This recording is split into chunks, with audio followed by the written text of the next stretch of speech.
When you were children, before your parents took you into public places, they may have told you, do not be dramatic, do not make a scene. However, when you're writing plays or screenplays, I'm telling you to do the exact opposite. Do be dramatic, do make a scene. So, in this specific context, what does it mean to be dramatic? What does it mean to make a scene? Well, remember that a drama is simply any type of story that's meant to be acted out, such as a play that will be acted out in front of an audience in a theater, or a screenplay that will be acted out in front of a camera. So in the context of this class, to be dramatic means to tell a story in a way that can be acted out. That means that when you tell your story, you need to make scenes as opposed to write summaries. For example, imagine that I arrive late for a face-to-face meeting with my boss on the physical campus of Cerritos College. And imagine that my boss asks me, why are you here late? If I told my story in the form of a summary, I might tell my boss something along the lines of, I'm sorry, I'm here late because I experienced some car trouble on my way to campus.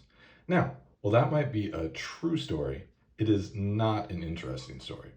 And that is why we want to make scenes, not to write summaries. So, what is a scene?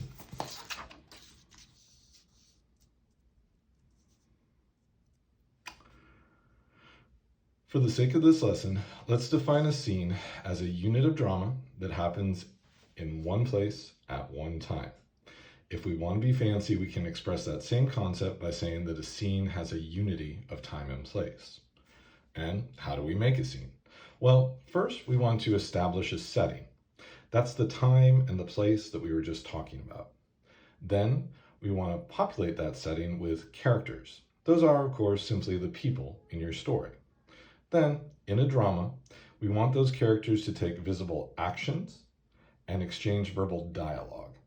Those actions are simply the things that the characters do, and that dialogue is simply the things the characters say.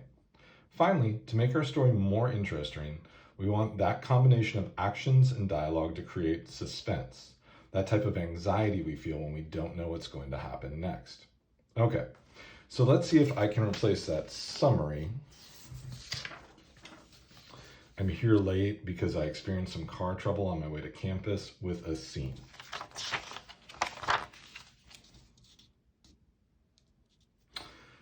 Again, my boss asked me, why are you here late? This time though, I might tell my boss, please, I'm lucky to be here or anywhere else late. I thought I was gonna die on my way to campus. About 15 minutes ago, I was driving north on the 605 freeway, right where it intersects with the 91 freeway. You know how tricky it is to get across all those lanes of merging traffic to get to the exit for Cerritos College, right? Even in the best of circumstances? Well, these were not the best of circumstances, boss.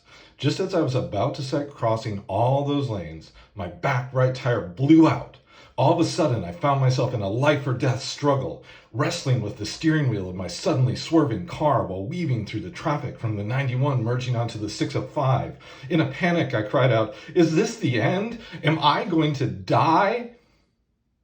Now, if I've managed to make a scene that's at least a little suspenseful, my boss might now ask me, what happened next? Because if I've succeeded in making a suspenseful scene, he'll hopefully forget, at least for a moment, that whatever happened next, I obviously did not die. I did, after all, get here to the physical campus of Cerritos College, even if I got here late. Notice, though, how my story is now not only true, but also interesting. That's why, in the specific context of this class, we want to be dramatic. That is why we want to make a scene.